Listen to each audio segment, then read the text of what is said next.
Well, when a lot of the European countries now are struggling with all these domestic problems, there is an interesting development, which is that a lot of European leaders, be it not just Merz, but Macron or Starmer, they all seem to focus excessively on foreign policy, if almost not exclusively.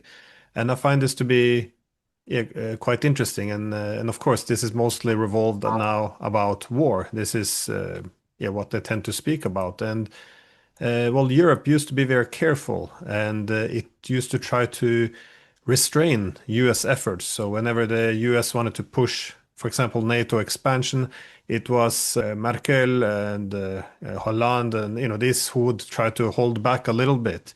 But now the roles appears to have shifted. That is, Europeans seem to be more eager now to fight Russia, and well, it's the Americans who seem to be trying to push towards a settlement.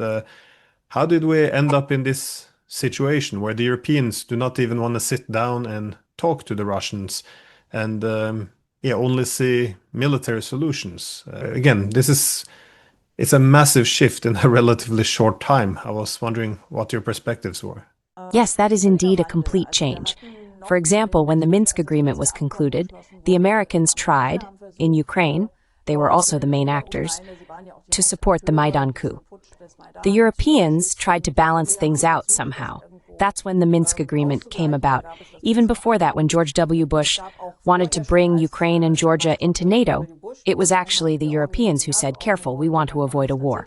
And that is in fact the fundamental interest. So if a war with Russia, meaning between NATO and Russia, were to break out, it would be fought in Europe and would probably make Europe uninhabitable. So this is a truly, truly horrific development that we are witnessing here.